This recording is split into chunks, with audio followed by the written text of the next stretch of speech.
Good day mga ka-smiley, ayun, Honda ADV na naman tayo. So, ito ay may mga naka-install na existing. So, ipapa-rewire lang to ni Sir. Actually, si Sir ang nag-wiring nito.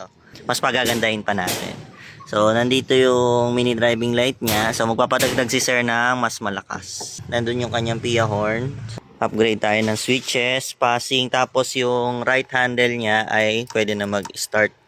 So, ito 15 ampere, ito na yung kanyang horn fuse. Yung 10 ampere naman na headlight na 5 ampere, magiging ito na yung kanyang fuse ng malaking mini driving light.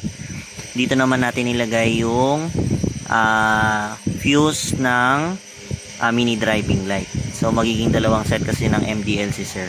Ito naman, itong 5 ampere na USB, naging 10 ampere na kasi dito ko na nilagay yung headlight niya at saka yung dating nasa taas na taillight. So, sama-sama na sila dito sa USB. So, ang likod niyan ay ito. Galit muna. Ayan. So, ganyan. So, ganyan ko binago yan. Wala tayong nilagay na terminal pin.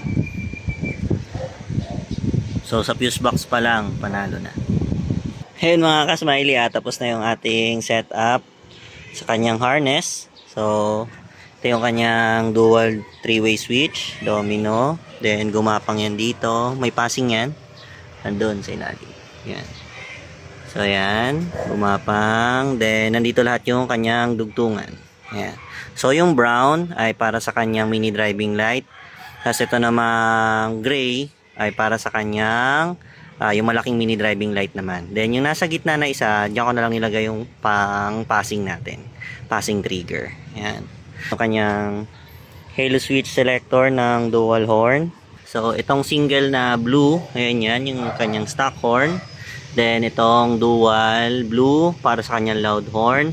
Itong gray para sa kanyang passing. Ito naman, yung color brown kanina, yung nakita nyo sa kabilang side. So, ito yung MDL switching relay niya na maliit na MDL. Then ito yung malaking MDL switching relay din yan.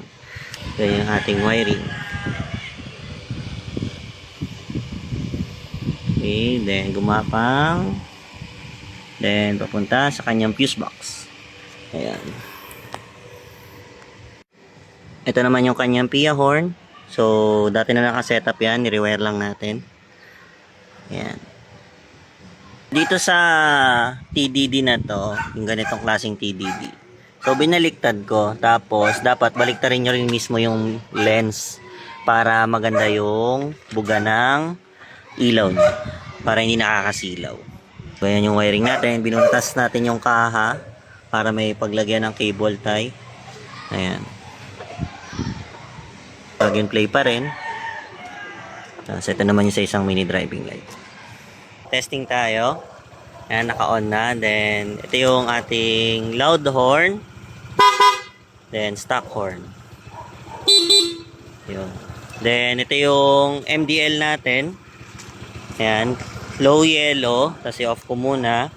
Up yung TDD naman ay white. So, pagka dalawa sila, yellowish.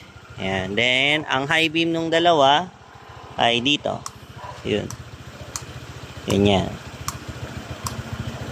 Then, sa passing, ito. Okay. Yan. Halo switch. Ayun. Sa taas. Yan. Pastuhan.